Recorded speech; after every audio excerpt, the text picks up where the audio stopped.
Tetapi bila sampai berita ni kepada Raja Abraha, sebab yang lantik watikah surat sebenar pelantikan pemerintah Yaman ialah kepada Aryat. Tiba-tiba Aryat mati terbunuh. Mati terbunuh pula oleh jeneral sendiri. Marah Raja An-Najasyi. Bila Raja Najasyi marah, dia buat sumpah, dia buat nazar. Aku sendiri yang akan bertolak ke bumi Yaman. Aku akan sediakan bala tentera yang lebih besar yang dihantar sebelum ni 60,000, lebih besar lagi. Aku akan pergi, aku sendirilah yang akan cukur dan botakkan kepala Abraha. Dan yang kedua, aku akan letakkan kaki di tanah Yaman dan aku akan pijak-pijak dan enjakkan bumi dan tanah Yaman.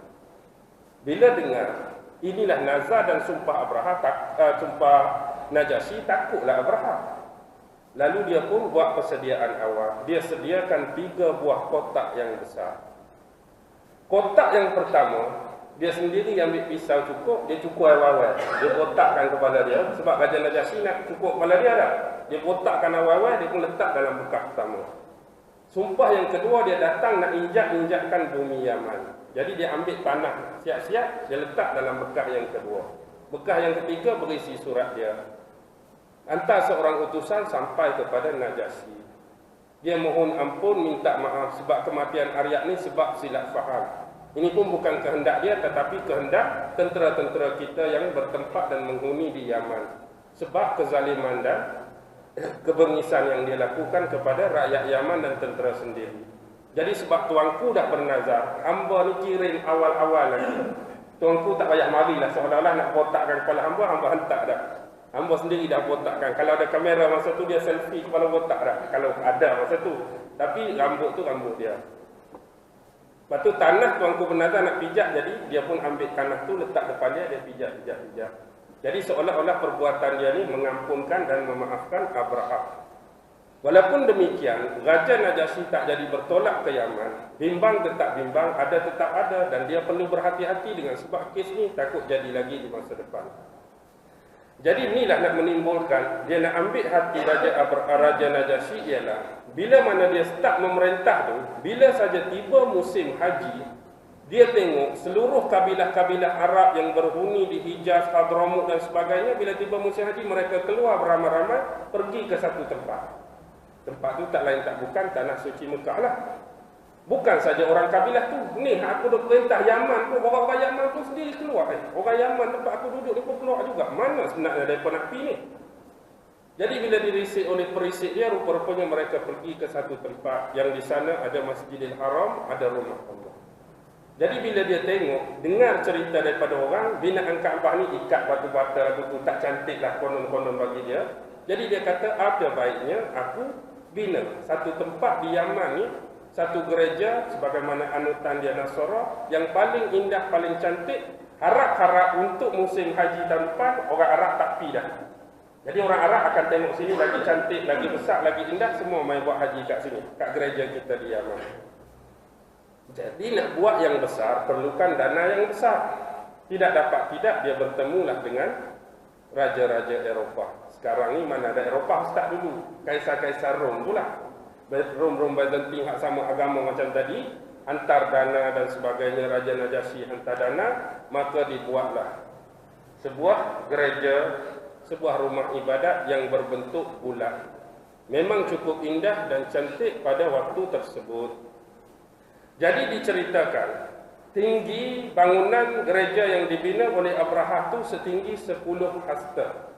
Saya pun bukan ngerti 10 hasta ni tinggi mana ni ya? Siapa ada arkitek sini ke, orang biasa buat rumah 10 hasta ni tinggi mana? Dengan ni nanti kalau dengan bumbung kita ni 10 hasta. Kerendah lagi ke tinggi lagi? Rendah lagi. Lebih kurang lah kita kata. Dan bulatan dia tu, sebab bulat, dia bukan panjang. Bila bulat, dia kena ada satu tempat yang dia pegang. Kemudian dia pusing bulatan tu. Jadi start ni awal, dia pusing tu sepanjang 200 hasta. Jadi kalau kita kata start di sini, buat pusingan sampai balik sini tu, lingkungan ni, pusaran ni 200 hasta. Tu yang luas dia. Pintu dia seluas 8 hasta. Pintu dia. Jadi semua dinding-dinding tadi dia letak mozaik, dia letak marmar, dinding, atap, siling semua di luar dan di dalam bentuk marmar 3 segi. 3 segi ini hanya dipunyai oleh 3 warna. Hijau, putih dan kuning saja, tak ada warna lain.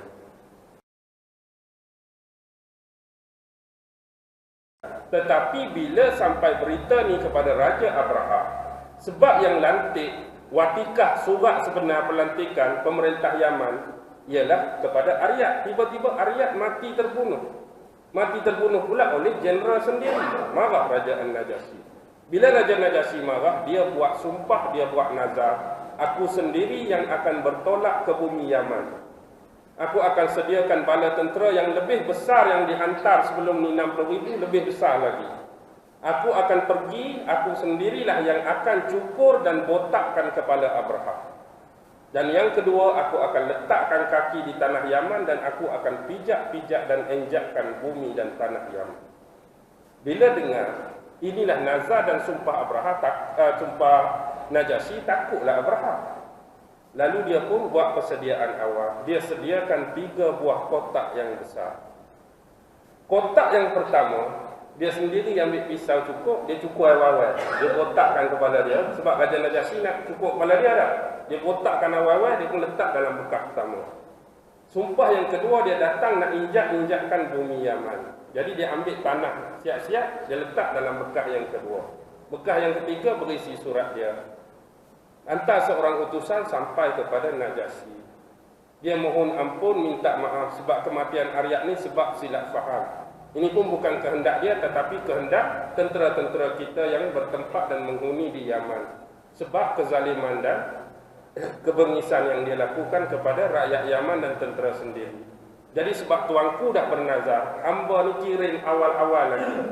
Tuanku tak payah marilah, seolah-olah nak botakkan kepala hamba, hamba hantar dah.